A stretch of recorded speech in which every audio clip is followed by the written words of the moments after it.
राज्य सरकारनं लाडकी बहीण योजनेनंतर लाडका भाऊ योजना 9 जुलै 2024 पासून सुरू केली होती। त्यालाच मुख्यमंत्री युवा कार्य प्रशिक्षण योजना असं संबोधलं जातं। परंतु आज शासन निर्णय असताना सुद्धा काही प्रशिक्षणार्थी आहेत ते सेवेत येण्यासाठी खटाटोप करत आहेत, अर्थातच बॅकडोर एंट्री करत आहेत। त्याबद्दलचे पुरावे सुद्धा आपण या व्हिडिओमध्ये पाहणार आहोत। सेतू कार्यालय आहेत तिथे असे लेटर्स बनवले जात आहेत आणि त्या पद्धतीने त्यांना कंटिन्यू करण्याचं काम सुद्धा चालू आहे। मित्रांनो, तुमच्या माहितीसाठी सांगायचं झालं तर हे प्रशिक्षणार्थी आहेत त्यांनी अर्थातच शासनाचं काम केलेलं आहे, शासनाला मदत केली आहे जिथे जिथे रिक्त जागा होत्या, परंतु आता हे मागणी करत आहेत ते कंटिन्यू करण्याची। आणि त्यासाठी आपण हा पुरावा सुद्धा पाहूयात की याला स्फुरण देण्याचं काम कोण करत आहे। लाडक्या बहिणींचं केलं तर लाडक्या भावांचं काय? मी म्हणालो लाडक्या भावांचं कधीपासून प्रेम आलं? सगळे तर भाऊ गेले निघून, पण बोललो लाडक्या भावानं पण आम्ही करणार। देशातलं पहिलं राज्य आहे प्रशिक्षण भत्ता 6,000, 8,000, 10,000 माझ्या पोरांना युवकांना देण्याचा निर्णय आमच्या सरकारने घेतला। आता ते 6 महिन्याची ट्रेनिंग करतील, तिथं त्यांना परमनंट जॉब लागेल। कुठल्या सरकारने केलं होतं सांगा? आतापर्यंतच्या इतिहासामध्ये ना एका मुलीने आत्महत्या केली। 12:30 वाजता तुमच्या या एकनाथ शिंदेने टीव्हीवर बातमी बघितली की एका मुलीने आत्महत्या का केली? कारण तिला उच्च शिक्षण म्हणजे तिला इंजिनियर व्हायचं। त्याचबरोबर सिंधुदुर्गमध्ये एक मोर्चा नुकताच निघाला होता त्यांच्याशी, अन्यथा ह्यांना कंटिन्यूशन करण्यात येईल आणि एकदा कंटिन्यूशन झालं की परमनंटची मागणी करतील। म्हणजे विषय आपण पाहूयात की मुख्यमंत्री युवा प्रशिक्षण योजनेअंतर्गत युवा प्रशिक्षणार्थी 6 महिन्यापेक्षा जास्त कार्यरत राहणार नाहीत याबाबत दक्षता घेण्याबाबत।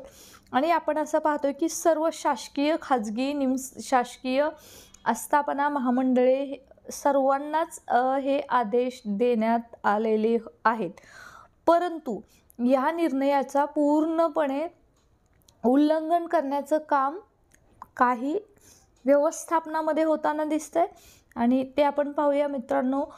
स्पर्धा परीक्षा करणारे जे उमेदवार आहेत त्यांची एकच प्रामाणिकपणे इच्छा आहे, वर्षानुवर्ष ते तयारी करत आहेत आणि ह्या ज्या रिक्त जागा आहेत त्या शासनाने भरायला हव्यात आणि त्याच्यानुसार परमनंट नोकरी मिळायला हवी। यासाठी हे वाट पाहत असताना सुद्धा हे प्रशिक्षणार्थी आहेत ते आंदोलन करत आहेत आणि ते बॅकडोरने एंट्री कशा प्रकारे करता येईल त्यासाठी त्यांची संघबांधणी, गटबांधणी आणि लेटरच्या माध्यमातून, सेतू कार्यालयाच्या माध्यमातून अशा प्रकारे एंट्री करण्याचं काम सुद्धा करत आहेत। तर आपण त्या बाबतीमध्ये या व्हिडिओमध्ये पाहणार आहात। चला तर मित्रांनो, चॅनलवरती नवीन असाल तर डू सबस्क्राईब आणि स्टे कनेक्टेड महत्त्वपूर्ण अपडेटसाठी।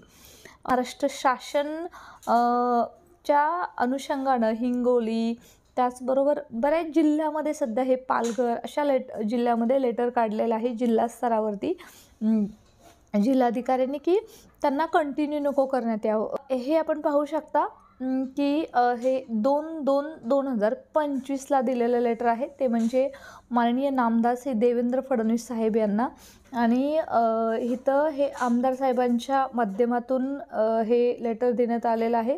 विक्रमगड विधानसभेचे माननीय हरिश्चंद्र सखाराम भाये यांनी शिफारस केलेली आहे, ती शिफारस पाहूची आपण। त्याचबरोबर अजून एक पुरावा या व्हिडिओच्या माध्यमातून तुम्हाला द्यायचा आहे, तो म्हणजे सेतू कार्यालयामध्ये अशा पद्धतीने अमरावतीमध्ये लेटर्स बनवले जात आहेत आणि रोज कितीतरी लेटर बनवण्यासाठी येत आहेत। हा त्याचा ड्राफ्ट आहे आणि त्या ड्राफ्टमध्ये काय आहे ते तुमच्या लक्षात येईल की कशा पद्धतीने बॅकडोर एंट्री सध्या चालू आहे।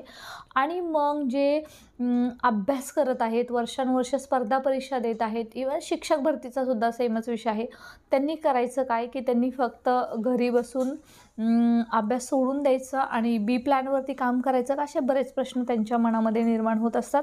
तर मित्रांनो, प्रथमतः आपण हे सेतू कार्यालयाचं लेटर पाहूया। हे शाळेबद्दलचं लेटर आहे। जिल्हा परिषद उच्च प्राथमिक उर्दू शाळा देऊरवाडा, पिनकोड सुद्धा दिलेला आहे।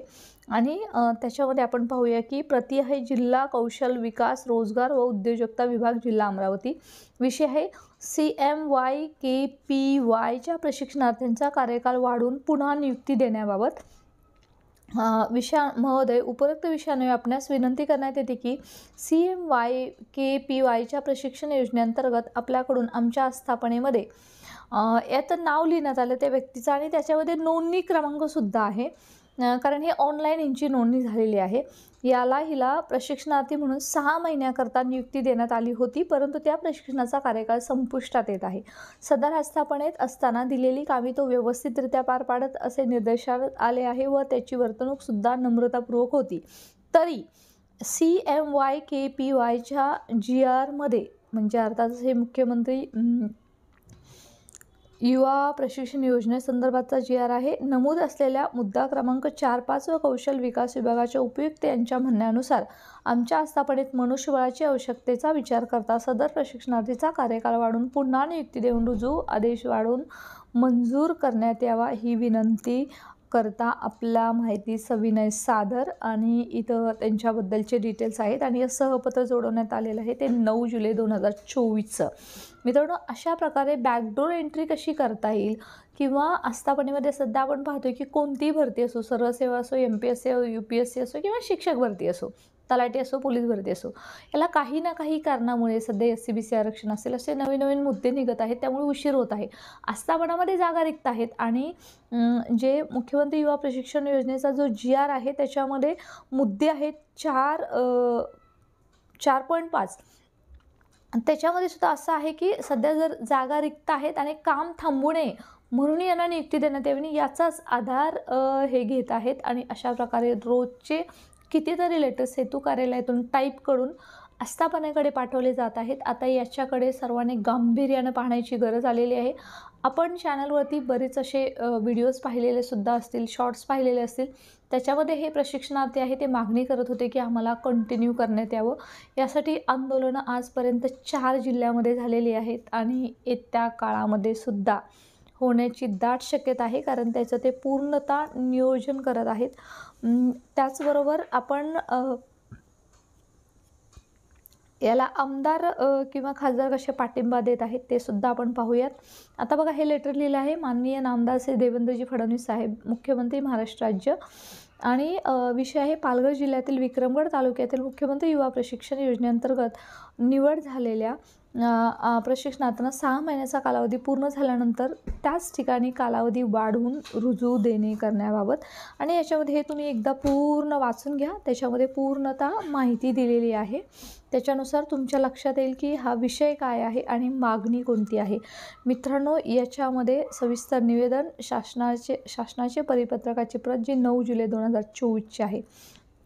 आपण हे सगळं आपल्या समोर होताना पाहतोय. आज जरी ह्याची आपल्याला तीव्रता जाणत नसली तरी शासनाने नुसता GR काढून जिल्हावाईज उपयोग नाही आहे. महाराष्ट्र शासनाने याच्यावरती ठोस पाऊल घेतलं पाहिजे. मागणी होती युवा प्रशिक्षणार्थी शिक्षक म्हणून त्यांना जॉईन केलं होतं, जे 12वी पास आहे, ज्यांचं TET आहे, CTT आहे, DED BED नसून सुद्धा त्यांना प्रशिक्षणार्थी म्हणून शाळेवरती घेतलं होतं. आता ते मागणी करत आहेत की आम्हाला कंटिन्यू करण्यात यावं आणि त्याचबरोबर TET आणि CTTची अट आहे ती शिथिल करण्यात यावी. मित्रांनो, याच्यावरून तुम्हाला पुढचं आपलं भवितव्यसुद्धा लक्षात येते की कशा पद्धतीने म्हणजे त्यांची मागणी रास्त आहे की त्यांची मागणी चुकीची आहे, हा विषय तर खूप मॅटर करतोच.